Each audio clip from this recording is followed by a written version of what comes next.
쓰레기장을 뒤지던 제게 남은 건 이 사진 한 장뿐이었어요. 뱃속 아기를 위해 한국행 배에 올랐죠. 집시라고 손가락질 받아도 괜찮아요. 내 아이와 어머니의 장독대는 목숨 걸고 지킬 거예요. 제 바이올린 소리가 한국의 장맛을 지켜냈어요. 이제 저는 자랑스러운 대한민국의 며느리입니다. 폐타이어 타는 매캐한 냄새가 진동하던 루마니아의 빈민가, 그곳이 제 세상의 전부였습니다. 썩은 내가 진동하는 쓰레기 매립지 옆 판자로 얼기설기 엮은 집 안에는 언제나 차가운 습기가 감돌았습니다. 영하 20도의 칼바람이 판자 틈새로 비집고 들어올 때면 얇은 담요 한 장의 의지에 동생들과 서로의 체온을 나누어야만 했습니다. 배고픔은 차라리 익숙했습니다. 하지만 희망이 없다는 사실, 내일 눈을 떠도 이 지옥 같은 회색빛 풍경이 변하지 않으리라는 절망감은 뼛속까지 시리게 만들었습니다. 그런 제가 지금은 한국의 따스한 가을 햇살이 내리쬐는 기와집 마루에 앉아 있습니다. 코끝에는 톡 쏘는 매콤하면서도 달큰한 고추장 익는 냄새가 맴돌고 눈앞에는 붉게 물든 단풍이 산등성이를 타고 내려오는 절경이 펼쳐져 있습니다. 믿어지시나요? 쓰레기 더미를 뒤지며 하루하루 연명하던 집시의 딸이 한국의 유서 깊은 종갓집 며느리가 되어 장독대를 닦고 있다는 사실이 말입니다. 제 인생을 송두리째 바꿔놓은 건 낡은 바이올린 하나와 무모하리만치 뜨거웠던 사랑, 그리고 지도 한 장 달랑 들고 찾아온 저를 말없이 품어주신 어머니의 투박한 손길이었습니다. 지금부터 들려드릴 이야기는 국경을 넘고 편견을 부수며 기적을 만들어낸 저의 치열했던 생존 기록입니다. 본 영상은 스토리를 재구성한 이야기입니다. 구독과 좋아요, 그리고 따뜻한 댓글은 구독자님께 큰 행운을 드립니다. 시청하고 계신 지역은 어디신지 댓글 남겨주세요. 루마니아의 수도 부쿠레슈티에서도 기차로 5시간을 더 달려야 닿을 수 있는 외진 산골 마을, 그곳은 관광객들이 찾는 드라큘라의 성과는 찾아볼 수 없는 가난과 범죄가 들끓는 소외된 땅이었습니다. 저는 그곳에서 알코올 중독자인 아버지와 병든 계모, 그리고 배다른 동생 셋을 부양하며 살았습니다. 제 직업은 거리의 악사였습니다. 할아버지가 유품으로 남겨주신 목이 부러져 테이프로, 칭칭감은 낡은 바이올린이 제 유일한 재산이자 밥벌이 수단이었습니다. 관광객들이 지나가는 광장 구석에 서서 켜는 바이올린 소리는 제 울음소리와 닮아 있었습니다. 현을 켤 때마다 손가락 끝은 굳은 살이 박혀 딱딱해졌고 동전 바구니에 떨어지는 짤랑 소리에 제 자존심도 함께 부서져 내렸습니다. 하루 종일 연주해서 버는 돈은 고작 50레이, 한국 돈으로 15,000원 남짓이었습니다. 그 돈으로 빵과 우유를 사고 나면 남는 것은 허무함 뿐이었습니다. 어느 늦가을 비가 추적추적 내리는 날이었습니다. 광장에는 사람들의 발길이 끊겼고 저는 처마 밑에서 비를 피하며 떨고 있었습니다. 오늘은 공치겠구나 싶어 바이올린 케이스를 닫으려던 찰나 누군가 제 앞에 멈춰 섰습니다. 동양인 남자였습니다. 그는 배낭을 메고 있었고 비에 젖은 머리카락 사이로 보이는 눈동자가 유난히 맑고 깊었습니다. 그는 제 연주를 끝까지 듣고 싶다고 했습니다. 빗소리에 묻힐 듯 위태로운 제 바이올린 선율을 그는 눈을 감고 경청해 주었습니다. 연주가 끝나자 그는 주머니에서 꼬깃꼬깃한 지폐를 꺼내 제 바구니에 넣으며 서툰 영어로 말했습니다. 당신의 음악은 슬프지만 따뜻해요. 마치 젖은 장작이 타오르는 것 같아요. 그가 바로 제 남편 민호 씨였습니다. 한국에서 다큐멘터리 사진을 찍으러 왔다는 그는 루마니아의 소외된 이들의 삶을 기록하고 있었습니다. 우리는 말이 잘 통하지 않았지만 눈빛만으로도 서로의 마음을 읽을 수 있었습니다. 민호 씨는 제가 거리에서 연주할 때면 언제나 맞은편 카페에 앉아 저를 지켜봐 주었습니다. 불량배들이 시비를 걸 때면 카메라를 들고 달려와 저를 보호해 주었고 배가 고파 현기증이 날 때면 따뜻한 굴라시 스튜를 사주며 제 언손을 녹여주었습니다. 난생 처음 받아보는 따뜻한 배려였습니다. 술에 취해 폭력을 휘두르는 아버지와 돈을 가져오라 소리치는 계모 사이에서 저는 늘 쓸모없는 존재 취급을 당했으니까요. 민호 씨는 제 거친 손을 잡으며 말했습니다. 엘레나, 당신 손은 마법사의 손이에요. 이 손으로 켜는 바이올린 소리는 사람의 마음을 움직여요. 당신은 여기서 썩기엔 너무 아까운 사람이에요. 그의 말은 제 가슴속에 꺼져가던 불씨를 다시 지폈습니다. 그는 한국으로 돌아가기 전날 저에게 작은 반지를 끼워주며 약속했습니다. 한국에 가서 사진전을 열고 돈을 모아서 다시 올게요. 그때는 당신을 데려갈게요. 지옥 같은 이곳에서 당신을 꺼내줄게요. 그 약속은 제게 종교보다 더 강력한 믿음이 되었습니다. 민호 씨가 떠나고 난 후 저는 그가 남긴 연락처와 사진 한 장을 부적처럼 품고 살았습니다. 하루하루가 고단했지만 견딜 수 있었습니다. 그가 돌아올 거라는 희망이 있었으니까요. 영상통화로 보여주는 한국의 풍경은 꿈만 같았습니다. 밤에도 환하게 빛나는 도시, 정갈한 음식들, 그리고 무엇보다 저를 기다리는 민호 씨의 환한 미소는 제 삶의 유일한 빛이었습니다. 하지만 운명은 가혹했습니다. 민호 씨가 떠난 지 6개월이 지났을 무렵 몸에 이상한 변화가 생겼습니다. 빵 굽는 냄새만 맡아도 구역질이 올라왔고 몸이 천근만근 무거워졌습니다.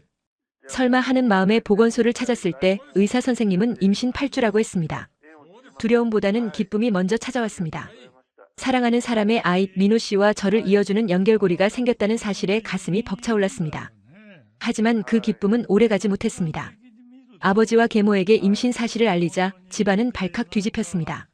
아버지는 마시던 술병을 집어던지며 고래고래 소리를 질렀습니다. 어디서 굴러먹던 놈의 씨를 받아와. 당장 지워. 내년 밥벌이 끊기면 우리 식구는 다 굶어 죽으란 말이냐. 계모는 제 머리채를 휘어잡고 바닥으로 내동댕이 쳤습니다. 더러운 년 집시 피가 어디 가겠어? 당장 나가. 내 눈앞에서 꺼져. 저는 쫓겨나듯 집을 나와야 했습니다. 가진 것이라곤 낡은 바이올린과 민호 씨가 준 반지, 그리고 옷 몇 가지가 든 배낭뿐이었습니다. 깔 곳이 없었습니다. 민호 씨에게 연락하려 했지만 며칠 전부터 그의 전화기는 꺼져 있었습니다. 메시지를 보내도 일이 사라지지 않았습니다. 불안감이 엄습했습니다. 혹시 마음이 변한 걸까? 나를 잊은 걸까? 하지만 저는 고개를 저었습니다. 그럴 리 없다고 그 따뜻한 눈빛은 거짓이 아니라고 스스로를 다독였습니다. 거리를 배회하며 노숙을 했습니다. 차가운 돌바닥에 신문지를 깔고 누워 뱃속의 아이를 어루만지며 속삭였습니다. 아가, 걱정 마. 엄마가 지켜줄게. 아빠는 꼭 올 거야. 하지만 입덧은 심해졌고 가진 돈은 바닥을 드러내고 있었습니다. 절망의 끝에서 문득 민호 씨가 예전에 보내주었던 사진 속 주소가 떠올랐습니다. 경상북도 안동시. 꼬불꼬불한 한국어 글씨를 한자 한자 눈에 새겼습니다. 그래, 가자. 앉아서 죽느니 찾아가자. 민호 씨가 있는 곳, 내 아이의 아빠가 있는 나라로 가자. 저는 바이올린을 전당포에 맡기려 했습니다. 하지만 차마 그럴 수 없었습니다. 할아버지의 유품이자 민호 씨가 사랑해준 제 영혼과도 같은 악기를 팔 수는 없었습니다. 대신 저는 제가 가진 가장 값비싼 것, 제 긴 머리카락을 잘라 가발 공장에 팔았습니다. 그리고 밤낮으로 식당 설거지 아르바이트를 하며 미친 듯이 돈을 모았습니다.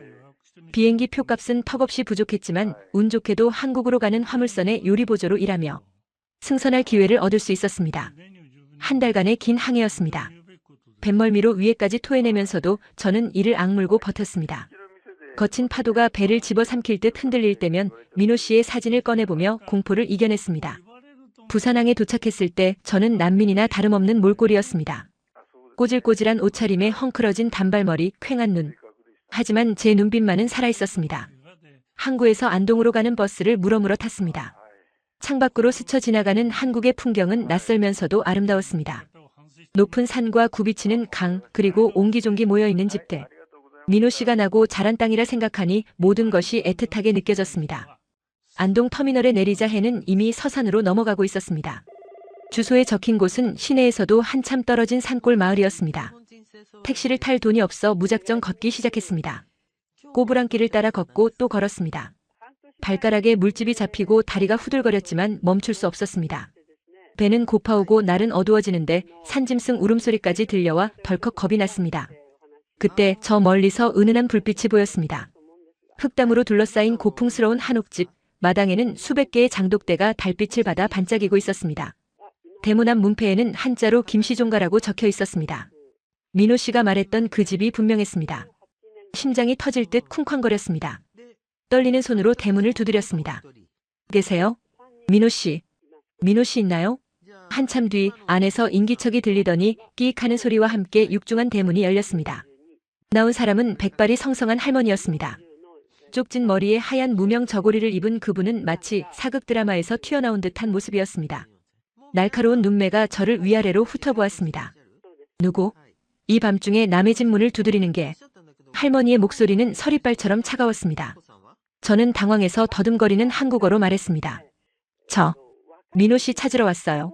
루마니아에서 왔어요. 민호 씨 아내 될 사람이에요. 할머니의 미간이 찌푸려졌습니다. 루마니아? 민호 처? 무슨 귀신 씨나라 까먹는 소리고. 내 아들은 그런 말 없었다. 눈앞이 캄캄했습니다. 민호 씨가 가족들에게 제 이야기를 하지 않았다니. 저는 급히 가방에서 초음파 사진과 민호 씨와 함께 찍은 사진을 꺼내 내밀었습니다. 이거 봐요. 우리 사랑해요. 아기도 있어요. 제발요. 민호 씨 만나게 해주세요. 할머니는 사진을 낚아채듯 받아들고는 가로등 불빛에 비추어 보셨습니다. 한참을 사진과 제 얼굴을 번갈아 보시던 할머니의 손이 파르르 떨렸습니다. 그 눈빛이 흔들리는가 싶더니 이내 깊은 한숨을 내쉬셨습니다. 들어온나. 일단 들어와서 얘기하자. 할머니는 대문을 활짝 열어주셨습니다. 마당에 들어서자 구수한 된장 냄새와 함께 알 수 없는 약초 냄새가 코를 찔렀습니다. 마루에 앉아 따뜻한 보리차 한 잔을 마시고 나니 그제야 긴장이 풀리며 왈칵 눈물이 쏟아졌습니다. 할머니는 말없이 제 앞에 앉아 계셨습니다. 무거운 침묵이 흘렀습니다. 잠시 후 할머니가 입을 여셨습니다. 민호, 지금 집에 없다. 병원에 있다. 심장이 덜컥 내려앉았습니다. 병원이라니요? 어디 아파요? 다친 거예요? 할머니는 눈가를 훔치시며 말씀하셨습니다. 내가 온다는 소식 듣고 집 고친다고, 신혼방 만든다고 무리해서 공사하다가 지붕에서 떨어졌다. 머리를 크게 다쳐서 의식이 없다. 한 달째 저러고 누워있다. 하늘이 무너지는 것 같았습니다. 제가 오기를 기다리며 집을 고치다가 사고를 당했다니. 저를 데려오겠다고 약속했던 그 사람이 지금 사경을 헤매고 있다는 사실을 믿을 수가 없었습니다. 저는 그 자리에서 통곡했습니다. 민호 씨 미안해요. 나 때문에. 다 나 때문에. 할머니는 우는 저를 타박하지 않으셨습니다. 그저 묵묵히 제 등만 쓸어주셨습니다. 그 손길이 거칠고 투박했지만 이상하게도 어머니의 손길처럼 따뜻하게 느껴졌습니다. 울지 마라. 뱃속에 애기 놀란다. 내 아들 그렇게 쉽게 죽을 놈 아니다. 너랑 내 새끼 보려고 악착같이 버티고 있을 기다. 할머니의 그 한마디가 저를 살렸습니다. 다음 날 할머니를 따라 병원에 갔습니다. 중환자실 유리창 너머로 보이는 민호 씨의 모습은 처참했습니다. 온몸에 붕대를 감고 산소호흡기에 의지해 숨을 쉬고 있는 그를 보자 가슴이 미어지는 듯 했습니다. 유리창에 손을 대고 하염없이 울었습니다. 민호 씨 나왔어요. 엘레나가 왔어요. 일어나요. 우리 아기도 왔단 말이에요. 의사 선생님은 가망이 없다고 했습니다. 뇌 손상이 심해 깨어날 확률이 10%도 안 된다고 마음의 준비를 하라고 했습니다. 하지만 저는 포기할 수 없었습니다. 아니, 포기해서는 안 됐습니다. 제가 무너지면 민호 씨도 뱃속의 아이도 끝장이라는 생각이 들었습니다.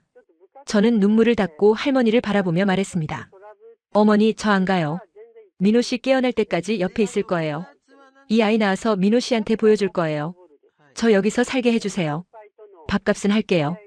무슨 일이든 시켜만 주세요. 할머니는 한참 동안 저를 바라보시더니 툭 한마디 던지셨습니다. 종갓집 일이 만만치 않을 낀데 내 몸으로 버틸 수 있겠나? 저는 고개를 세차게 끄덕였습니다. 루마니아에서 쓰레기도 주웠어요. 힘든 거 하나도 안 무서워요. 할머니는 피식 웃으시며 앞장서셨습니다. 가자. 집에 가서 장독부터 닦아라. 그날부터 저의 처절한 시집살이가 시작되었습니다. 말이 시집살이지 그것은 생존을 위한 투쟁이었습니다. 새벽 4시면 어김없이 일어나야 했습니다. 할머니는 저를 깨우지 않으셨지만 부엌에서 달그락거리는 소리가 들리면 저도 무조건 일어났습니다. 임신한 몸으로 무거운 것을 들 수는 없었지만 저는 제가 할 수 있는 일을 찾아서 했습니다. 마당에 있는 500개의 장독대를 행주로 닦고 또 닦았습니다. 항아리 뚜껑을 열어 햇볕을 쬐어주고 잡초를 뽑고 콩을 골라냈습니다. 처음에는 장냄새가 역해서 헛구역질을 수십 번도 더 했습니다. 하지만 그때마다 입을 틀어막고 화장실로 달려가 토한 뒤 다시 나와 행주를 들었습니다. 제가 약한 모습을 보이면 할머니가 저를 내치실까봐, 민호 씨 곁을 떠나야 할까봐 죽기 살기로 버텼습니다. 할머니는 좀처럼 곁을 주지 않으셨습니다. 밥상머리에서도 별 말씀이 없으셨고 제가 서툰 한국어로 말을 걸어도 단답형으로 대꾸하실 뿐이었습니다. 동네 사람들의 시선도 따가웠습니다. 장터에라도 나가면 사람들이 수군거렸습니다. 저 집 며느리가 외국인이라며? 집시라던데? 아들은 병원에 누워있는데 며느리라는 게 팔자 좋게 돌아다니네. 애 아빠가 누군지 확실하긴 한가? 비수 같은 말들이 가슴에 꽂혔습니다. 억울하고 분해서 눈물이 핑 돌았지만 저는 입술을 깨물며 참았습니다. 내가 무너지면 다진다. 보란듯이 살아내서 민호 씨 아내로 인정받을 거다. 다짐하고 또 다짐했습니다. 그렇게 계절이 바뀌고 겨울이 찾아왔습니다. 한국의 겨울은 루마니아만큼이나 매서웠습니다. 산골의 바람은 칼날처럼 살을 파고들었습니다. 어느 날 밤 폭설이 내렸습니다. 자다가 문득 눈이 떠져 밖을 보니 마당에 눈이 수북이 쌓여 있었습니다. 할머니가 걱정되어 안방 문을 열어보니 할머니가 안 계셨습니다. 불길한 예감에 고무신을 꿰어 신고 장독대로 달려갔습니다. 아니나 다를까 할머니는 혹겹 저고리 차림으로 눈보라 속에서 장독 뚜껑에 쌓인 눈을 손으로 쓸어내리고 계셨습니다. 이 귀한 장들 얼면 안 된다. 내 새끼 같은 장들이다. 할머니의 손은 동상에 걸린 듯 빨갛게 부어 있었습니다. 어머니, 들어가세요. 제가 할게요. 저는 할머니를 밀쳐내고 맨손으로 눈을 치우기 시작했습니다. 손가락이 끊어질 듯 시려왔지만 멈출 수 없었습니다. 할머니는 멍하니 저를 바라보시다가 소리치셨습니다. 비키라. 임신한 몸으로 어딜 나와. 들어가라니까. 안 돼요. 어머니 손 다 망가져요. 제가 젊으니까 제가 할게요. 우리는 눈보라 속에서 서로 장독을 닦겠다고 실랑이를 벌였습니다. 그러다 제가 미끄러운 바닥에 넘어질 뻔한 순간 할머니가 제 허리를 낚아채듯 안아주셨습니다. 조심해라. 애 떨어진다. 할머니의 품은 따뜻했습니다. 그리고 떨고 계셨습니다. 추위 때문인지 두려움 때문인지 알 수 없었지만 할머니의 심장 소리가 제 등에 고스란히 전해졌습니다. 그날 밤 우리는 부엌 아궁이 앞에 나란히 앉아 언손을 녹였습니다. 타닥타닥 타오르는 장작불 소리만이 정적을 채웠습니다. 할머니가 불쑥 구운 고구마 하나를 제게 건네셨습니다. 뜨거우니까 호호 불어 먹어라. 저는 고구마를 받아들고 한 입 베어 물었습니다. 달콤하고 뜨거운 기운이 목을 타고 넘어갔습니다. 눈물이 왈칵 쏟아졌습니다. 어머니, 죄송해요. 저 때문에 민호 씨 다치고 어머니 고생하시고 제가 죄인이에요. 할머니는 부직갱이로 죄를 뒤적이며 말씀하셨습니다. 죄인은 무슨. 사람이 살다 보면 이런 일도 있고 저런 일도 있는 기지. 내 탓 아니다. 그리고 고맙다. 오늘 내가 내 장독 지켰다. 처음으로 들은 칭찬이었습니다. 그 투박한 말 한마디에 그동안의 서름이 눈 녹듯 사라졌습니다. 그날 이후 할머니와 저 사이에는 보이지 않는 끈이 생긴 것 같았습니다. 할머니는 저에게 장 담그는 법을 하나씩 가르쳐주기 시작하셨습니다.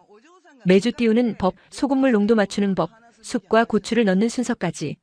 며느리야, 장맛은 손맛이 아니라 정성이다. 항아리 뚜껑 여닫을 때마다 기도하는 마음으로 해야 한다. 저는 할머니의 말씀을 성경처럼 새겨들었습니다. 한국어 실력도 늘었습니다. 할머니의 구수한 사투리를 흉내내며 시장 상인들과 흥정도 할 수 있게 되었습니다. 애누리 좀 해주이소. 우리 시어머니가 이 집 무 아니면 안 먹는다 아입니까? 제가 너스레를 떨면 상인들은 외국댁이 말도 잘한다며 덤으로 콩나물을 얹어주곤 했습니다. 민호 씨의 상태는 여전했지만 적어도 나빠지지는 않았습니다.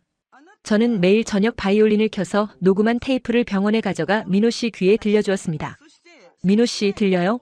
오늘은 아리랑을 연습했어요. 당신이 좋아하던 곡이잖아요. 우리 아기도 듣고 있어요. 발차기도 해요. 의사 선생님은 무의식 중에도 청각은 살아있을 수 있다고 했습니다. 제 바이올린 소리가 제 목소리가 그에게 닿아 길을 잃지 않고 돌아오길 간절히 기도했습니다. 봄이 오고 마당에 매화꽃이 피기 시작할 무렵이었습니다. 저는 만삭의 몸이 되었습니다. 배가 남산만하게 불러와 거동이 힘들었지만 태교 삼아 툇마루에 앉아 바이올린을 켜는 것이 일상이 되었습니다. 따뜻한 봄바람에 실려 퍼지는 바이올린 선율은 고택의 정취와 묘하게 어우러졌습니다. 할머니는 마당에서 나무를 다듬으시며 제 연주를 흥얼거리고 따라하셨습니다. 뽕짝도 한 곡 뽑아봐라. 구슬픈 거 말고 신나는 걸로. 할머니의 주문에 저는 트로트 가요를 바이올린으로 편곡해 연주했고 할머니는 덩실덩실 어깨춤을 추셨습니다. 그 평화로운 풍경, 그것은 폭풍 전야의 고요함처럼 너무나 완벽해서 불안할 정도였습니다. 그러던 어느 날 마을 이장이 낯선 남자들과 함께 우리 집을 찾아왔습니다. 양복을 빼입은 남자들은 서류 가방을 들고 집 안 곳곳을 둘러보며 수군거렸습니다. 할머니의 표정이 딱딱하게 굳어졌습니다. 무슨 일로 왔는교? 이장은 곤란한 표정으로 머리를 극적였습니다. 아이고 김 여사님. 그게 여기 서울 건설사에서 나온 분들인데 우리 마을 뒷산에 골프장을 짓는다고 하네. 그래서 이 집이랑 장독대 털을 좀 팔라고. 할머니가 소금 바가지를 들고 뛰어나오셨습니다. 뭐라카노. 내 눈에 흙이 들어가기 전에는 절대 안 된다. 여기가 어떤 땅인데. 조상 대대로 내려온 종갓집 털을 골프장 짓는다고 내놓으라니. 썩 꺼지라. 할머니의 호통에 남자들은 쫓겨났지만 그들의 눈빛은 예사롭지 않았습니다. 두고 봅시다 할머니. 법대로 하면 어차피 뺏기게 되어 있어요. 보상금 많이 줄 때 나가는 게 좋을 겁니다. 협박조로 말을 남기고 떠나는 그들의 뒷모습을 보며 저는 등골이 오싹해졌습니다. 하지만 시련은 거기서 끝이 아니었습니다. 건설사 사람들이 다녀간 지 며칠 뒤 군청 위생과에서 단속이 나왔습니다. 누군가 우리 집 된장이 비위생적이라고 민원을 넣었다는 것이었습니다. 공무원들은 장독대 뚜껑을 열어보고 메주시를 뒤지며 꼬투리를 잡으려 들었습니다. 옷매무새를 가다듬고 바이올린 케이스를 챙겼습니다. 그리고 장독대 앞에 섰습니다. 붉은 딱지가 붙으려 하는 항아리들 앞에서 저는 바이올린을 꺼내 들었습니다. 마을 사람들이 웅성거리며 모여들기 시작했습니다. 공무원들도 건설사 직원들도 의아한 표정으로 저를 쳐다보았습니다. 저는 심호흡을 한번 하고 활을 현에 올렸습니다. 현이 끊어질 듯 팽팽하게 당겨진 바이올린에서 마지막 음이 길게 울려 퍼졌습니다. 지그시 눈을 감고 있던 제가 활을 허공에서 멈추자 거짓말처럼 주변의 소음이 사라졌습니다. 공무원들이 들고 있던 빨간 딱지가 바람에 팔락거리는 소리, 마을 사람들이 웅성거리는 소리, 그리고 제 거친 숨소리만이 마당을 채웠습니다. 붉은 딱지를 손에 든 공무원은 마치 무엇에 홀린 사람처럼 멍하니 저를 바라보고 있었습니다. 그의 손이 미세하게 떨리고 있었습니다. 허공을 가르던 활 끝에서 떨어진 송진가루가 햇살에 반짝이며 부서져 내렸습니다. 그것은 제 영혼의 파편이자 이 낯선 땅에서 살아남기 위해 제가 내던진 마지막 승부수였습니다. 잠시 후 공무원이 헛기침을 하며 어색하게 시선을 돌렸습니다. 아, 알겠어요. 일단 오늘은 철수합니다. 하지만 명심해요. 조사는 계속될 겁니다. 민원이 취하되지 않는 한 우리도 어쩔 수 없어요. 그는 도망치듯 트럭에 올라탔고 건설사 직원들도 혀를 차며 뒤따라 사라졌습니다. 그들이 떠난 자리에 주저앉아버린 저를 할머니는 말없이 일으켜 세워주셨습니다. 할머니의 손은 여전히 거칠었지만 그 악령만큼은 그 어느 때보다 강했습니다. 욕받다. 들어가자. 밥 먹자. 그날의 연주는 작은 기적을 불러왔습니다. 현장에 있던 누군가가 찍은 영상이 SNS에 퍼지기 시작한 것입니다. 장독대를 지키는 루마니아 며느리의 바이올린. 영상은 삽시간에 조회 수백만을 넘겼습니다. 사람들은 저의 사연에 열광했습니다. 가난한 나라에서 온 이방인이 한국의 전통을 지키기 위해 만삭의 몸으로 바이올린을 켠다는 서사는 사람들의 감성을 자극하기에 충분했습니다. 댓글창에는 응원의 물결이 이어졌습니다. 눈물이 나네요. 꼭 지켜내세요. 된장 주문하고 싶어요. 저런 분이 만드는 장이라면 믿고 먹을 수 있습니다. 주문 전화가 빗발쳤습니다. 하루에 고작 대여섯 건 들어오던 주문이 수백 건으로 폭주했습니다. 택배 송장을 출력하는 프린터기가 과열되어 멈출 정도였습니다. 할머니는 믿기지 않는다는 표정으로 쌓여가는 주문서를 바라보셨습니다. 이게 다 돈이가? 세상 천지 별일이다. 내 깽깽이 소리가 돈을 불러올 줄 누가 알았겠노. 우리는 밤을 새워가며 된장과 고추장을 퍼담았습니다. 어깨가 빠질 듯 아프고 허리가 끊어질 것 같았지만 웃음이 나왔습니다. 통장에 돈이 쌓이는 소리가 들리는 듯 했습니다. 이 돈이면 민호 씨의 병원비를 밀리지 않고 낼 수 있었습니다. 더 좋은 약을 쓰고 더 좋은 치료를 받게 할 수 있었습니다. 희망이 보였습니다. 캄캄한 터널 끝에서 아주 작은 빛이 새어 들어오는 것 같았습니다. 하지만 행복은 언제나 불행의 가면을 쓰고 찾아오는 법이라는 걸 그때는 몰랐습니다. 빛이 강해질수록 그림자는 더 짙고 검게 드리워진다는 사실을 간과했습니다. 마을 이장인 박 씨가 문제였습니다. 그는 건설사로부터 뒷돈을 받고 골프장 개발을 주도하는 인물이었습니다. 우리 집이 버티고 있는 바람에 공사가 지연되자 그는 노골적으로 본색을 드러내기 시작했습니다. 어느 날 오후 트럭 한 대가 마당으로 들어오더니 썩은 내 진동하는 걸음 포대 수십 개를 쏟아부었습니다. 파리떼가 들끓고 악취가 코를 찔렀습니다. 박 이장은 누런 이빨을 드러내며 킬킬거렸습니다. 아이고 미안해서 어쩌나. 우리 밭에 뿌릴 거름인데 트럭이 고장나서 잠시 여기 좀 둬야겠네. 냄새 좀 나도 참아. 사람 사는 게 다 그런 거 아니겠어? 그것은 명백한 영업 방해였습니다. 된장은 냄새를 빨아들이는 성질이 있어 주변 공기가 무엇보다 중요했습니다. 할머니가 낫을 들고 뛰어나가셨지만 박 이장은 꿈쩍도 하지 않았습니다. 오히려 할머니를 위아래로 훑어보며 비아냥거렸습니다. 김 여사 좋게 말할 때 도장 찍으소. 저 외국년 앞세워서 감성팔이 하는 것도 한두 번이지. 마을 사람들 보기 부끄럽지도 않소? 근본도 없는 집시년을 며느리라고 들여앉혀놓고. 제 가슴이 덜컥 내려앉았습니다. 집시. 그 단어는 제 인생을 따라다니는 주홍글씨였습니다. 루마니아에서도 이곳 한국에서도 저는 그 단어 앞에서 한없이 작아져야 했습니다. 저는 입술을 깨물며 주먹을 쥐었습니다. 박 이장님 말씀 조심하세요. 저 민호 씨 아내예요. 이 집 며느리라고요. 박 이장은 바닥에 침을 탁 뱉으며 저에게 다가왔습니다. 아내, 혼인신고는 했냐? 식은 올렸고, 배만 불러오면 다 아내인가? 너 같은 것들이 애 핑계로 한미천 잡으려는 거 내가 모를 줄 알아? 그의 모욕적인 언사는 시작에 불과했습니다.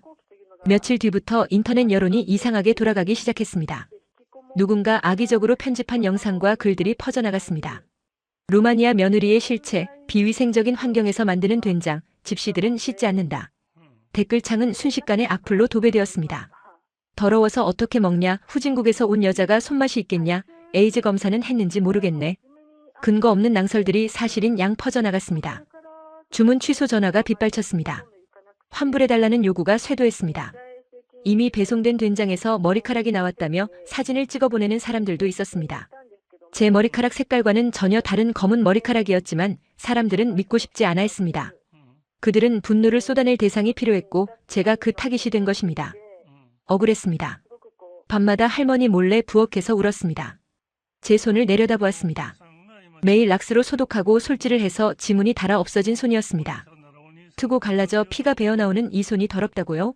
누구보다 깨끗하게, 누구보다 정성스럽게 만들었는데 단지 제가 가난한 나라에서 왔다는 이유만으로, 피부색이 다르다는 이유만으로 매도당하는 현실이 끔찍했습니다. 스트레스로 인해 배가 뭉치고 식은땀이 흘렀습니다. 하지만 아플 수도 없었습니다. 제가 누워버리면 할머니 혼자서 그 많은 비난을 감당하셔야 했으니까요. 저는 퉁퉁 부은 다리를 이끌고 다시 장독대 앞으로 나갔습니다. 닦고 또 닦았습니다. 제 진심이 닳아서 없어질 때까지, 항아리에서 광이 날 때까지 닦았습니다. 그것만이 제가 할 수 있는 유일한 시위였습니다. 그러던 중 최악의 사태가 벌어졌습니다. 민호 씨가 입원해 있는 병원에서 긴급 호출이 왔습니다. 병원비를 납부하지 않으면 강제 퇴원 조치될 수 있다는 통보였습니다. 환불 사태로 통장 잔고는 바닥을 드러낸 상태였습니다. 카드는 정지되었고 대출은 외국인인 저에게는 불가능한 영역이었습니다. 할머니가 장롱 깊숙한 곳에서 쌈짓돈을 꺼내 오셨지만 턱없이 부족했습니다. 할머니는 떨리는 손으로 제 손을 잡으셨습니다. 아가, 내 금가락지랑 비녀. 그거라도 팔자. 그거면 며칠은 버티겠지. 할머니의 예물까지 팔아야 한다는 사실에 가슴이 미어졌습니다. 제가 무능해서, 제가 못나서 시어머니의 추억까지 팔아치우게 만들었다는 죄책감이 저를 짓눌렀습니다. 금을 팔러 읍내 금은방에 갔을 때였습니다. 주인 아저씨가 저를 보더니 눈을 가늘게 뜨고 물었습니다. 이거 어디서 났어? 훔친 거 아니야? 외국 애들이 남의 집 물건 훔쳐다 파는 경우가 많아서 말이야. 신분증 내놔봐. 심장이 덜컥 내려앉았습니다. 아닙니다. 시어머니가 주신 거예요. 저 도둑 아니에요. 서툰 한국어로 해명하려 할수록 아저씨의 의심은 깊어졌습니다. 아저씨는 경찰을 부르겠다고 으름장을 놓았습니다. 사람들이 모여들어 구경하기 시작했습니다. 저 여자 인터넷에 나온 그 된장녀 아니야? 사기꾼이라던데. 도둑질까지 해? 수군거리는 소리가 귓가에 윙윙거렸습니다. 수치심에 얼굴이 달아오르고 눈물이 핑 돌았습니다. 결국 할머니와 통화가 되고 나서야 오해는 풀렸지만 금은방을 나오는 제 발걸음은 천근만근 무거웠습니다. 세상 모든 사람이 저를 잠재적 범죄자로 보는 것만 같았습니다. 돈을 구해 병원비를 내고 민호 씨의 병실에 들어섰을 때 저는 다리에 힘이 풀려 주저앉고 말았습니다. 민호 씨는 여전히 침묵 속에 갇혀 있었습니다. 야윈 뺨, 앙상하게 마른 손. 기계음만이 규칙적으로 울리는 그 차가운 공간에서 저는 민호 씨의 손을 잡고 오열했습니다. 민호 씨, 일어나요. 제발 일어나서 나 좀 도와줘요. 사람들이 나를 도둑년 취급해요. 더러운 년이라고 욕해요. 나 너무 무서워요. 당신이 데려온다며. 지켜준다며. 왜 아무 말도 안 해요? 대답 없는 그를 흔들며 울부짖었지만 돌아오는 건 싸늘한 정적뿐이었습니다. 뱃속의 아이가 발버둥 쳤습니다. 엄마의 슬픔을 느끼는 것인지 아니면 제발 그만 울라고 보채는 것인지 알 수 없었습니다. 집으로 돌아오는 길 마을 입구에는 현수막이 걸려 있었습니다. 불법 체류자 고용하는 비위생적인 된장 공장 폐쇄하라. 골프장 유치하여 마을 발전 이룩하자. 박 이장이 주도하여 건 현수막이었습니다. 마을 사람들은 우리를 투명 인간 취급했습니다. 우물가에서 마주쳐도 고개를 돌렸고 가게에서 물건을 팔지 않겠다고 쫓아냈습니다. 우리는 마을이라는 감옥에 갇힌 죄수나 다름없었습니다. 할머니는 식음을 전폐하셨습니다. 평생을 이 마을에서 사셨는데 이웃들에게 손가락질 받는 현실을 견디지 못하셨습니다. 방 안에 틀어박혀 돌아가신 시아버지의 사진만 어루만지며 우셨습니다. 영감, 내가 죄가 많아서 우리 며느리랑 손주까지 고생시키네. 날 데려가소. 제발 날 좀 데려가소. 그날 밤 저는 잠을 이룰 수 없어 마당으로 나왔습니다. 달빛이 장독대를 비추고 있었습니다. 그 고요하고 아름다운 풍경이 원망스러웠습니다. 이렇게 아름다운데 왜 세상은 우리를 가만히 두지 않는 걸까요? 그때 대문 밖에서 웅성거리는 소리가 들렸습니다. 불길한 예감에 숨을 죽이고 대문 틈으로 밖을 내다보았습니다. 박 이장과 낯선 남자들 서너시 술 냄새를 풍기며 서 있었습니다. 그들의 손에는 쇠파이프와 망치가 들려 있었습니다. 오늘 확 밀어버릴까? 겁만 좀 줘. 늙은이랑 임산부 놀라서 까무러치게. 그래야 제 발로 나가지. 그들의 대화를 듣는 순간 온몸에 피가 얼어붙는 것 같았습니다. 그들은 깡패였습니다. 건설사가 고용한 용역 깡패들이 분명했습니다. 대문이 쿵쿵 울렸습니다. 나와. 안에 있는 거 다 알아. 좋은 말할 때 문 열어. 박 이장의 고함 소리가 정적을 찢었습니다. 저는 덜덜 떨며 안방으로 달려가 할머니를 깨웠습니다. 어머니. 어머니 일어나세요. 그 사람들이 왔어요. 할머니는 몽롱한 눈으로 저를 바라보시더니 이내 상황을 파악하고 비틀거리며 일어나셨습니다. 할머니는 벽에 걸려있던 낡은 엽총을 꺼내 들었습니다. 시아버지가 사냥할 때 쓰시던 지금은 녹슬어 작동할지도 모르는 총이었습니다. 안 된다. 내 집이다. 누구도 못 들어온다. 할머니의 눈빛에 살기가 돌았습니다. 저는 무서워서 할머니의 팔을 붙잡았습니다. 어머니 안 돼요. 그러다 큰일 나요. 경찰에 신고해요.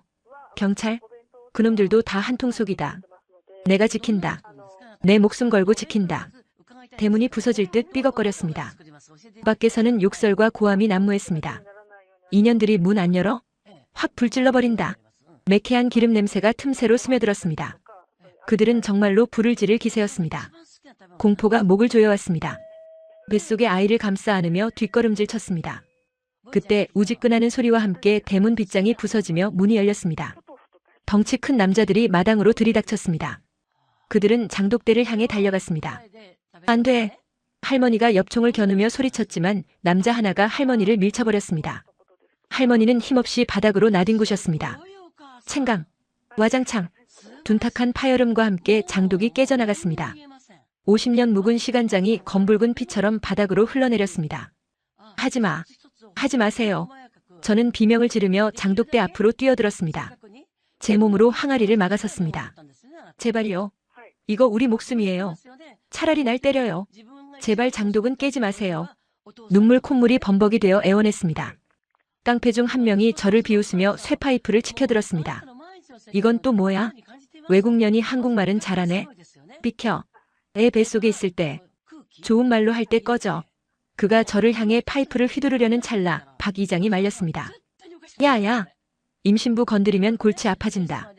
그냥 장독이나 다 깨부수고 가자.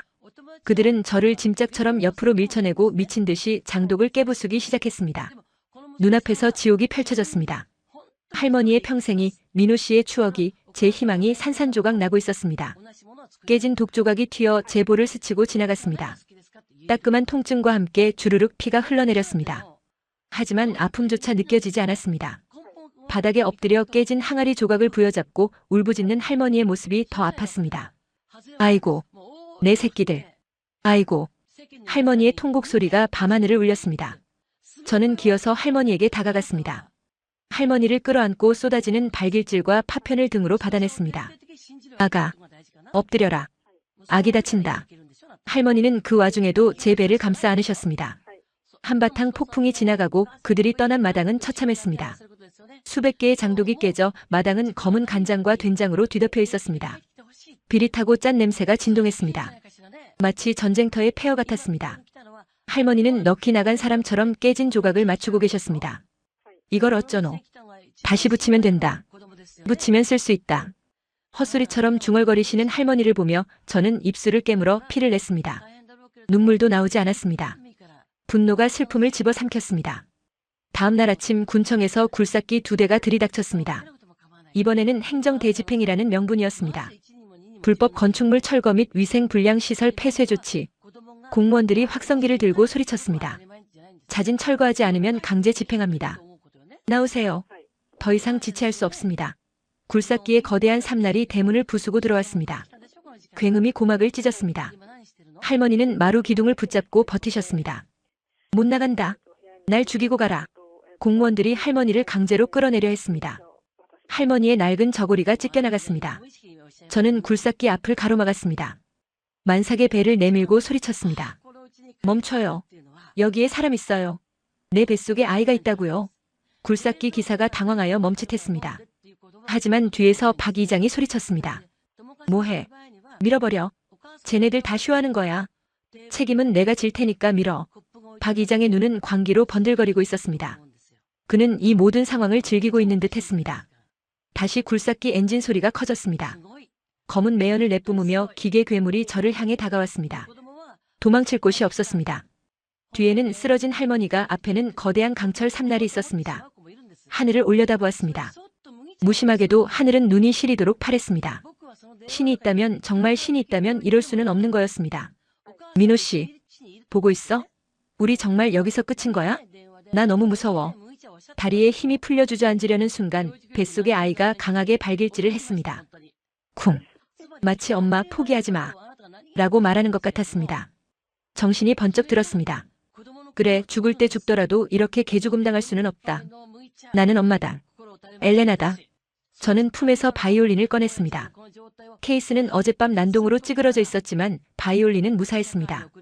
떨리는 손으로 활을 잡았습니다. 굴삭기가 코앞까지 다가왔습니다. 기사의 당황한 눈빛이 보였습니다. 공무원들이 멈추라고 소리치는 것인지 계속하라고 소리치는 것인지 알 수 없는 아우성이 들렸습니다. 저는 눈을 부릅뜨고 굴삭기를 노려보며 활을 그었습니다. 우웅. 현의 울림이 굉음을 뚫고 퍼져나갔습니다. 죽음을 각오한 연주. 이것은 음악이 아니라 비명이자 저주였고 동시에 간절한 기도였습니다. 그때였습니다. 찢어질 듯한 타이어 마찰음과 함께 검은색 세단 한 대가 흙먼지를 일으키며 마당으로 돌진해 들어왔습니다. 차는 굴삭기와 저 사이를 아슬아슬하게 가로막으며 멈춰 섰습니다. 끽. 굴삭기가 급제동하며 멈췄습니다. 삼날이 제 머리 위에서 덜컹거리며 멈췄습니다. 정적이 흘렀습니다. 모두의 시선이 검은 세단에 꽂혔습니다. 운전석 문이 열리고 누군가 내렸습니다. 선글라스를 낀 중년의 여성이었습니다. 그녀는 하이힐을 신고 흙투성이가 된 마당을 또각또각 걸어왔습니다. 그녀의 뒤로 양복을 입은 건장한 남자들이 도열했습니다.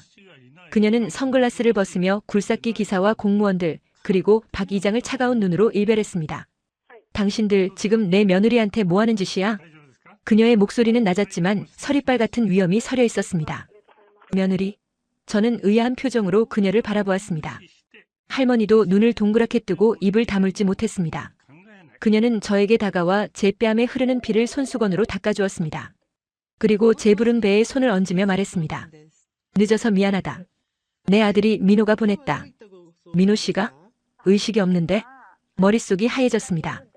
상황 파악이 되지 않아 멍하니 서 있는 저에게 그녀가 윙크를 하며 속삭였습니다. 쇼는 이제부터야. 꽉 잡아. 그녀가 뒤를 돌아보며 손가락을 딱 튕기자 대기하고 있던 양복 입은 남자들이 서류 뭉치를 들고 박 이장에게 다가갔습니다. 박 이장의 얼굴이 사색이 되었습니다. 저는 바이올린 활을 쥔 손에 힘을 주었습니다. 끝이 아니었습니다. 절망의 벼랑 끝에서 새로운 바람이 불어오고 있었습니다. 하지만 저는 아직 몰랐습니다. 이 바람이 우리를 구원해줄 동아줄인지 아니면 더 큰 파국으로 몰고 갈 태풍의 눈인지. 다만 확실한 건 이제 더 이상 물러설 곳이 없다는 사실뿐이었습니다. 저는 입술을 굳게 다물고 그녀의 등 뒤에 섰습니다. 제 2라운드의 시작이었습니다. 검은 세단의 육중한 문이 닫히는 소리가 텅 빈 마당의 공기를 갈랐습니다. 쿵 하는 둔탁한 파열음은 마치 제 심장이 바닥으로 곤두박질 치는 소리처럼 들렸습니다. 흙먼지가 자욱하게 피어오르는 가운데 하이힐의 굽이 질척한 진흙. 바닥을 지시기는 소리가 또각또각 하고 불규칙하게 고막을 파고들었습니다. 그녀가 걸음을 옮길 때마다 값비싼 향수 냄새가 코 속으로 밀려들어왔습니다. 그것은 썩어가는 매주 띄우는 냄새와 매캐한 굴삭기의 디젤 매연, 그리고 제 뺨에서 흘러내린 비릿한 피 냄새와 섞여 구역질이 날 만큼 기이하고도 압도적인 불협화음을 만들어냈습니다. 그녀는 선글라스를 천천히 벗어 손에 쥐었습니다. 드러난 그녀의 눈동자는 민호 씨의 그것과 꼭 닮아 있었지만 온기라고는 찾아볼 수 없는 시베리아의 얼음 호수처럼 차갑고 투명했습니다. 그녀의 시선이 박 이장에게서 천천히, 아주 천천히 제게로 옮겨왔습니다. 그 찰나의 순간이 제게는 영겁의 시간처럼 느껴졌습니다. 마치 루마니아의 혹독한 겨울바람이 옷깃을 파고들 때처럼 살같이 베이는 듯한 서늘함이 등골을 타고 흘러내렸습니다. 박 이장이 쥐새끼처럼 쪼르르 달려와 그녀 앞에 머리를 조아렸습니다. 그의 번들거리는 이마에는 식은땀이 송글송글 맺혀 있었고 입가에는 비굴한 웃음이 경련처럼 걸려 있었습니다. 아이고 회장님, 여기까지 어인걸음이십니까? 누추한 곳에. 저희가 알아서 처리하고 있었습니다요. 저기 저 미친 외국년이랑. 노망난 할망구가 버티는 바람에 시간이 좀 지체되었습니다만 금방 밀어버릴 참이었습니다. 박 이장의 입에서 튀어나오는 침방울이 햇살에 반사되어 더럽게 반짝였습니다. 그의 말 한마디 한마디가 날카로운 바늘이 되어 제 고막을 찔러댔습니다. 외국년 미친년. 그 익숙한 멸시의 단어들이 제 가슴속 깊은 곳에 묻어두었던 트라우마를 끄집어냈습니다. 부쿠레슈티의 뒷골목에서 썩은 빵 조각을 주울 때마다 들었던 욕설들이 환청처럼 귓가에 웅웅거렸습니다. 그녀는 박 이장의 말을 듣는 둥 마는 둥 품에서 하얀 서류 봉투 하나를 꺼냈습니다. 종이의 질감이 날카롭게 스치는 소리가 정적을 깼습니다. 그녀는 서류를 제 발치에 툭 던졌습니다. 하얀 종이가 진흙탕 위로 힘없이 나풀거며 떨어졌습니다. 흙물이 튀어 하얀 종이를 검게 물들였습니다. 그것은 채권 양도 증서였습니다. 그녀의 붉은 입술이 천천히 열렸습니다. 민호가 보냈다고 했지만 착각하지 마라. 난 자선 사업가가 아니야. 민호가 사경을 헤매는 동안 내가 이 집 빚을 전부 인수했다. 이제 이 집도 저 깨진 장독대도 내가 딛고 서 있는 이 땅도 법적으로 내 소유다. 그녀의 목소리는 낮았지만 굴삭기의 굉음보다 더 크고 명확하게 제 뇌리에 박혔습니다. 구원군인 줄 알았던 그녀가 사실은 저승사자였다는 사실을 깨닫는 순간 다리에 힘이 풀려 주저앉을 뻔했습니다. 그녀는 싸늘한 눈으로 깨진 장독대와 엉망이 된 마당을 훑어보았습니다. 쓰레기장이 따로 없군. 내 아들이 고작 이런 곳에서 이런 꼴을 보려고 목숨을 걸었다니. 그녀의 시선이 다시 제게 꽂혔습니다. 정확히는 제 부른 배와 손에 들린 낡은 바이올린을 번갈아 보고 있었습니다. 그 눈빛에는 경멸과 실망 그리고 지독한 의구심이 서려 있었습니다. 박 이장이 이때다 싶어 끼어들었습니다. 맞습니다, 회장님. 제가 누누이 말씀드리지 않았습니까? 저 여자가 민호놈 홀려서 신세 망친 꽃뱀이라고요. 뱃속에 든 애도 누구 시인지 모릅니다. 집시들이 원래 그렇지 않습니까? 근본도 없고 족보도 없고. 된장? 다 쇼입니다. 저 더러운 손으로 주무른 걸 누가 먹습니까? 다 사기입니다, 사기. 박 이장의 목소리가 확성기를 탄 듯 쩌렁쩌렁하게 울려 퍼졌습니다. 구경하던 마을 사람들도 동조하듯 수군거리기 시작했습니다. 맞아, 외국 애들은 믿을 게 못 돼. 씻지도 않는다더라. 민호가 불쌍하지. 저런 거한테 걸려서. 사람들의 쑥덕거림이 거대한 파도가 되어 저를 덮쳐왔습니다. 숨을 쉴 수가 없었습니다. 가슴이 턱 막히고 눈앞이 핑 돌았습니다. 마치 깊은 물속에 처박힌 것처럼 세상의 모든 소리가 먹먹하게 들려왔습니다. 루마니아에서 쫓겨날 때 느꼈던 그 절망감, 차가운 바닥에 버려진 기분이 다시금 생생하게 되살아났습니다. 저는 떨리는 손으로 배를 감싸 안았습니다. 아가, 듣지 마. 이런 더러운 소리 듣지 마. 속으로 절규했지만 제 몸의 떨림은 멈추지 않았습니다. 그녀가 박 이장의 말을 손짓으로 제지했습니다. 시끄러워. 판단은 내가 한다. 그녀는 저에게 한 발짝 다가왔습니다. 그녀의 하이힐 굽이 제 코앞의 흙바닥을 깊게 파고들었습니다. 소피아, 아니 엘레나라고 했나? 증명해봐. 그녀의 목소리는 건조했습니다. 네. 저는 멍한 표정으로 그녀를 올려다보았습니다. 입술이 바싹 말라붙어 찢어질 듯 아팠습니다. 그녀가 턱끝으로 제 바이올린을 가리켰습니다. 내가 그렇게 대단한 사랑을 했고 내가 만드는 이 장맛이, 내가 켜는 그 음악이 내 아들의 목숨값만큼 가치가 있다는 걸 증명해보라고. 만약 내 마음을 움직이지 못한다면 난 지금 당장 이 굴삭기로 여기를 밀어버릴 거야.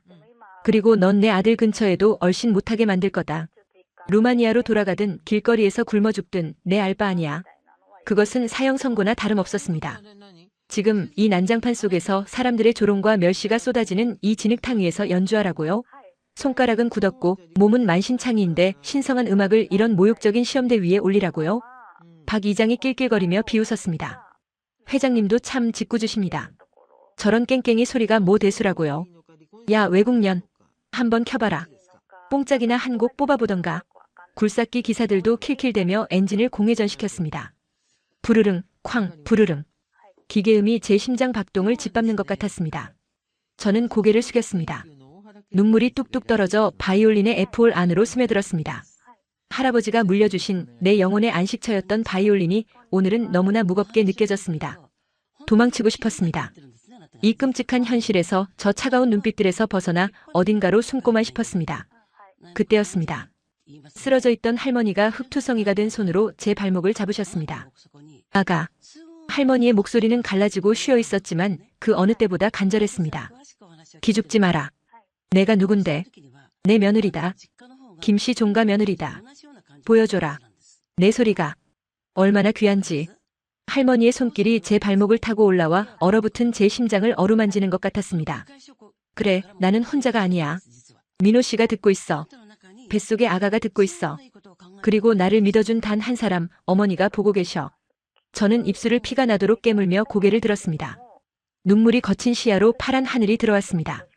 루마니아의 하늘과 다르지 않은, 그러나 훨씬 더 시린 한국의 가을 하늘이었습니다. 저는 바이올린을 턱에 베었습니다. 익숙한 나무 냄새, 송진 냄새, 그리고 쇠줄의 차가운 감촉이 뺨에 닿자 기이하게도 마음이 차분해졌습니다. 주변의 소음이, 사람들의 비웃음이, 굴삭기의 굉음이 서서히 배경음처럼 뒤로 물러났습니다. 저는 눈을 감았습니다. 어둠 속에서 민호 씨의 미소가 떠올랐습니다. 당신의 손은 마법사의 손이에요. 그의 목소리가 귓가에 들리는 듯 했습니다.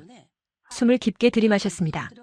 폐부 깊숙이 들어오는 공기에서 흙냄새와 된장 냄새, 그리고 다가올 겨울의 냄새가 났습니다. 활을 현 위에 올렸습니다. 손끝이 미세하게 떨렸지만 그것은 두려움이 아닌 전율이었습니다. 첫음을 그었습니다. 찡 마이너스. 날카롭지만 묵직한 지선의 울림이 마당의 공기를 찢고 나갔습니다. 단순한 소리가 아니었습니다. 그것은 제 20년 인생의 고통과 서름, 그리고 사랑을 응축해 터뜨리는 신호탄이었습니다. 박 이장의 웃음소리가 뚝 끊겼습니다. 굴삭기의 엔진 소리마저 작게 느껴질 만큼 그 첫음의 잔향은 길고 강렬했습니다. 저는 쇼팽의 녹턴, 야상곡을 연주하기 시작했습니다. 하지만 그것은 평범한 클래식이 아니었습니다. 루마니아 집시들의 애환이 담긴 라우타리 스타일의 변주였습니다. 활이 현을 미끄러지듯 때로는 거칠게 긁어내리며 울부짖었습니다. 바이올린 몸통을 타고 전해지는 진동이 제 쇄골을 때리고 심장을 두드렸습니다. 왼손 손가락이 지판 위를 춤추듯 뛰어다녔습니다. 굳은 살 박인 손끝이 현을 누를 때마다 느껴지는 그 아릿한 통증이 오히려 저를 살아있게 했습니다. 선율은 처절했습니다. 가난에 쫓겨 거리를 헤매던 어린 소녀의 울음소리, 눈보라치는 밤 판잣집에서 떨던 추위, 그리고 낯선 타국에서 겪은 멸시와 차별의 상처가 고스란히 음악이 되어 흘러나왔습니다. 격정적인 부분이 시작되었습니다. 활을 빠르게 위아래로 움직이며 스타카토를 쏟아냈습니다. 다다다다. 마치 심장이 터질 듯 질주하는 말발굽 소리처럼, 혹은 깨진 장독대 위로 쏟아지는 소나기처럼 음표들이 쏟아져 내렸습니다. 제 호흡이 거칠어졌습니다. 헉헉. 뱃속의 아이가 요동쳤지만 저는 멈추지 않았습니다. 땀방울이 이마를 타고 흘러내려 눈으로 들어갔지만 닦을 새도 없었습니다. 눈을 떴습니다. 박 이장은 입을 벌린 채 멍하니 저를 바라보고 있었고, 굴삭기 기사는 시동 끄는 것을 잊은 채 조종간에서 손을 떼고 있었습니다. 마을 사람들의 표정에서 경멸이 사라지고 그 자리에 경악과 전율이 차오르는 것이 보였습니다. 그들의 눈동자가 흔들리고 있었습니다. 말이 통하지 않아도, 피부색이 달라도 진심이 담긴 소리는 가슴을 뚫고 들어간다는 것을 저는 온몸으로 증명하고 있었습니다. 음악이 절정을 향해 치달았습니다.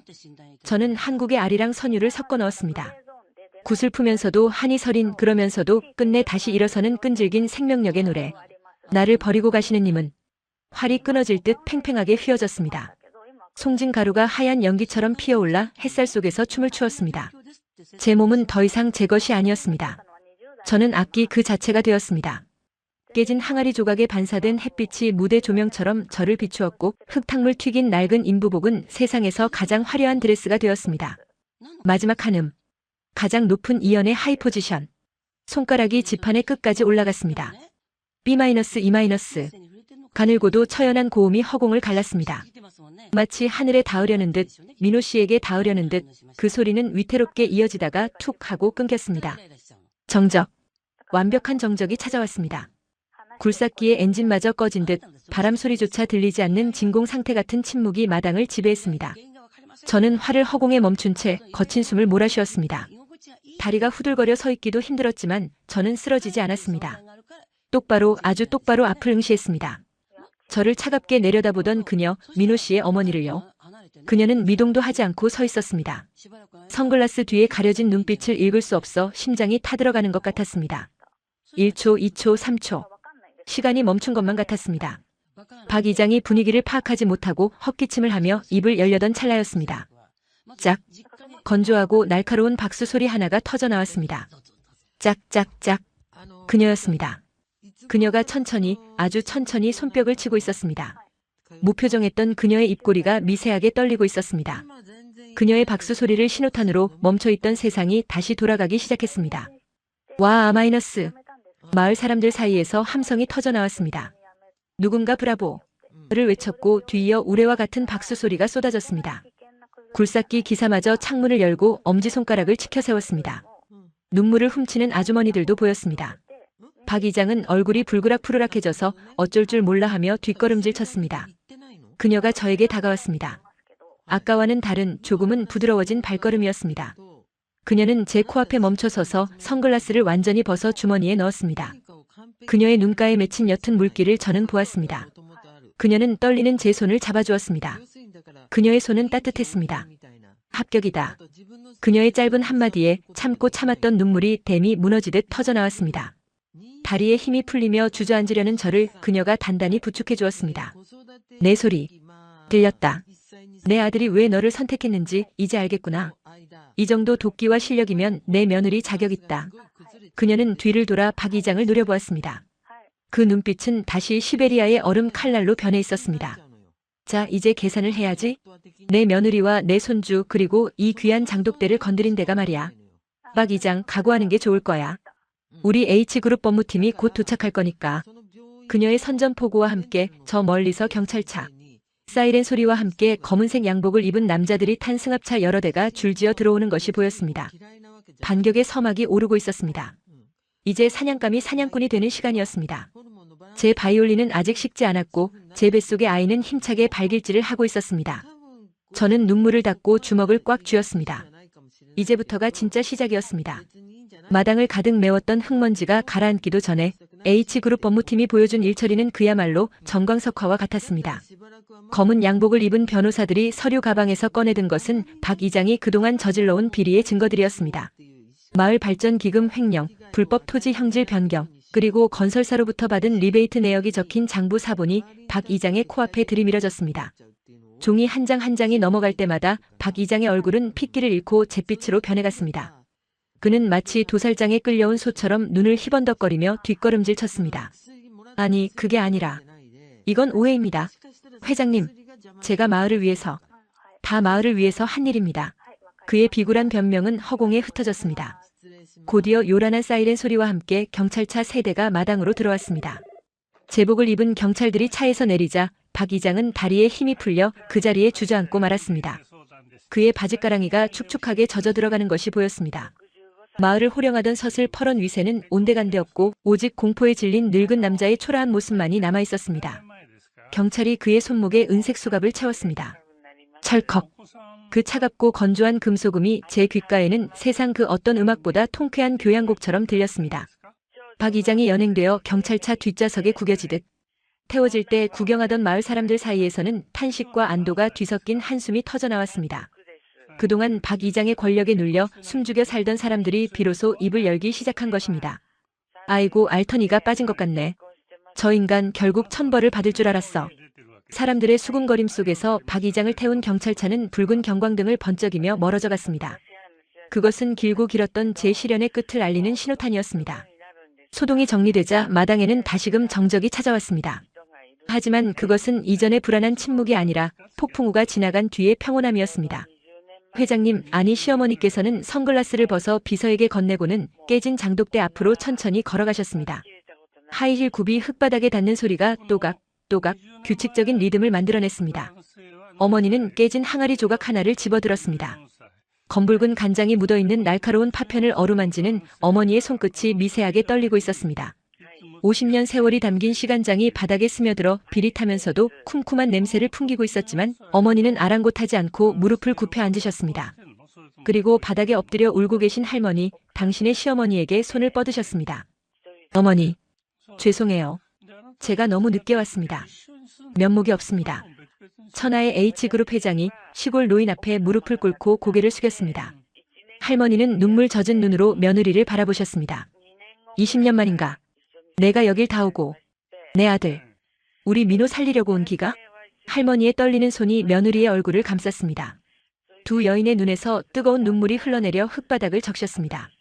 그 눈물은 그동안 쌓였던 오해와 원망, 그리고 그리움을 녹여내는 용광로와 같았습니다. 저는 그 모습을 뒤에서 지켜보며 하염없이 눈물을 흘렸습니다. 가족이라는 이름으로 다시 하나가 되는 순간 제 가슴속 응어리도 눈 녹듯 사라져 내렸습니다. 어머니는 자리에서 일어나 저에게 다가오셨습니다. 가까이서 본 어머니의 얼굴에는 세월의 흔적과 함께 아들을 향한 깊은 슬픔이 배어 있었습니다. 어머니는 제 손을 잡으셨습니다. 굳은 살이 박히고 터져서 거칠어진 제 손을 당신의 부드러운 손으로 감싸주셨습니다. 엘레나라고 했지? 이 손. 기억하마. 내 아들을 지키고 내 시어머니를 지키고 이 집안의 긍지를 지켜낸 이 상처투성이 손을 내가 평생 기억하마. 어머니의 따뜻한 체온이 손바닥을 통해 심장까지 전해졌습니다. 처음으로 느껴보는 엄마의 온기였습니다. 친어머니에게 버림받고 타국을 떠돌던 집시 소녀가 비로소 진짜 가족을 만난 것입니다. 감사합니다. 정말 감사합니다. 저는 어머니의 품에 안겨 어린아이처럼 엉엉 울었습니다. 어머니에게서 나는 은은한 라벤더 향기가 땀 냄새와 간장 냄새를 덮어주며 저를 포근하게 감싸 안았습니다. 그날 이후 우리 집은 천지개벽했습니다. H그룹 건설팀이 투입되어 무너진 담장을 쌓고 깨진 장독대 털을 정비했습니다. 어머니의 지시로 마당에는 최신식 유리돔이 설치되었습니다. 날씨에 구애받지 않고 장을 담글 수 있는 전통과 현대가 어우러진 꿈의 공간이 탄생한 것입니다. 깨진 항아리들은 박물관의 유물처럼 보존 처리되어 마당 한켠에 전시되었습니다. 시련의 장독대라는 이름이 붙은 그곳은 우리 가족이 겪은 고통과 승리를 증명하는 기념비가 되었습니다. 민호 씨는 서울의 H그룹병원 VIP 병동으로 이송되었습니다. 국내 최고의 의료진이 붙어 집중 치료를 시작했습니다. 저는 만삭의 몸으로 민호 씨의 곁을 지켰습니다. 하얀 시트 위에 누워있는 민호 씨의 얼굴은 전보다 훨씬 편안해 보였습니다. 기계음이 규칙적으로 울리는 병실에서 저는 매일 그에게 말을 걸고 바이올린을 켜주었습니다. 민호 씨, 이제 걱정 마요. 어머니가 다 해결해 주셨어요. 장독대도 더 멋지게 변했고요. 이제 당신만 일어나면 돼요. 우리 아기가 아빠를 기다리고 있어요. 계절이 바뀌어 첫눈이 내리던 날 산통이 시작되었습니다. 배가 끊어질 듯한 고통 속에서도 저는 입술을 깨물며 비명을 삼켰습니다. 민호 씨가 누워있는 옆 침대에서 아이를 낳고 싶다고 고집을 부렸기 때문입니다. 의사 선생님들의 만류에도 불구하고 저는 민호 씨의 손을 꼭 잡고 분만실로 들어갔습니다. 아빠가 주는 힘이 필요해요. 그가 옆에 있어야 할 수 있어요. 고통이 밀려올 때마다 민호 씨의 손을 으스러져라 쥐었습니다. 의식 없는 그의 손가락이 제 고통에 반응하듯 미세하게 움직이는 것을 느꼈습니다. 응애, 응애. 새벽의 정적을 깨고 힘찬 울음소리가 병실을 가득 채웠습니다. 건강한 아들이었습니다. 땀범벅이 된 채 아이를 받아든 저는 감격에 겨워 말을 잇지 못했습니다. 쭈글쭈글한 붉은 피부, 감겨있는 눈, 꼼지락거리는 작은 손가락. 생명의 신비 앞에 모든 고통이 사라지는 듯 했습니다. 간호사가 아이를 깨끗이 닦아 민호 씨의 가슴 위에 올려주었습니다. 갓 태어난 아이의 심장 박동과 아빠의 심장 박동이 맞닿는 순간이었습니다. 아가야, 아빠야. 인사해. 저는 흐르는 눈물을 닦으며 속삭였습니다. 그때였습니다. 믿을 수 없는 일이 일어났습니다. 민호 씨의 가슴 위에 올려진 아이가 칭얼거리자 민호 씨의 눈꺼풀이 파르르 떨리기 시작했습니다. 모니터에 심박 그래프가 요동쳤습니다. 의사 선생님들이 다급하게 달려왔습니다. 환자분, 제 말 들리세요? 강민호 씨. 의사의 외침 속에 민호 씨가 천천히, 아주 천천히 눈을 떴습니다. 초점 없는 눈동자가 천장을 헤매다 아이에게 머물렀고 이내 저를 향해 고개를 돌렸습니다. 산소호흡기 안에서 뿌옇게 김이 서렸습니다. 나. 갈라지고 쉰 목소리였지만 분명한 제 이름이었습니다. 기적. 그것은 설명할 수 없는 오직 사랑만이 만들어낼 수 있는 기적이었습니다. 저는 민호 씨의 목을 끌어안고 오열했습니다. 고마워요. 돌아와줘서 고마워요. 민호 씨의 눈가에도 눈물이 고여 주르륵 흘러내렸습니다. 그의 거친 손이 제 머리카락을 그리고 아이의 등을 아주 느리게 쓰다듬었습니다. 시간은 화살처럼 흘러 3년이 지났습니다. 저는 지금 H그룹 계열사인 엘레나의 식탁 대표가 되었습니다. 제 이름을 딴 프리미엄 된장과 고추장은 국내를 넘어 세계로 수출되고 있습니다. 루마니아의 집시 여인이 만든 한국의 전통장. 이 독특한 스토리는 전 세계 사람들의 마음을 사로잡았습니다. 저는 더 이상 가난한 이방인이 아닙니다. 당당한 CEO이자 자랑스러운 한국의 며느리입니다. 얼마 전에는 루마니아에 있는 보육원에 제 수익금의 절반을 기부했습니다. 저처럼 가난 때문에 꿈을 포기하는 아이들이 없기를 바라는 마음에서였습니다. 오늘은 우리 가족이 모두 모여 가족 사진을 찍는 날입니다. 말끔한 정장을 차려입은 민호 씨가 지팡이를 짚고 마당에 서 있습니다. 아직 걸음이 조금 불편하지만 재활 치료 덕분에 일상생활에는 지장이 없습니다. 그의 옆에는 우리 아들 하늘이가 뛰어다니고 있습니다. 할머니와 시어머니는 나란히 툇마루에 앉아 하늘이를 보며 웃음꽃을 피우고 계십니다. 앙숙 같았던 두 분은 이제 세상에 둘도 없는 단짝이 되어 매일 장독대를 닦으며 수다를 떠십니다. 자, 찍습니다. 하나, 둘, 셋. 사진사의 외침과 함께 셔터가 터졌습니다. 플래시가 번쩍이는 찰나 저는 제 인생에서 가장 행복한 미소를 지었습니다. 사진 속의 우리는 완벽한 하나였습니다. 피부색도 태어난 곳도 살아온 환경도 다르지만 서로를 향한 믿음과 사랑으로 묶인 진정한 가족. 그 끈끈한 유대가 렌즈 너머로 고스란히 담겼으리라 믿습니다. 촬영이 끝나고 노을이 질 무렵 저는 다시 바이올린을 꺼냈습니다. 유리돔 안으로 들어오는 황금빛 햇살을 조명 삼아 연주를 시작했습니다. 오늘의 곡은 어메이징 그레이스입니다. 나 같은 죄인 살리신 주 은혜 놀라워. 선율이 마당을 채우자 장독을 닦던 할머니도 하늘이를 안고 있던 민호 씨도 차를 마시던 시어머니도 하던 일을 멈추고 저를 바라보았습니다. 평화. 그토록 갈구했던 평화가 마침내 우리 집 마당에 내려앉았습니다. 바람이 불어옵니다. 3년 전 차갑게만 느껴졌던 그 바람이 이제는 따뜻하게 제 뺨을 어루만집니다.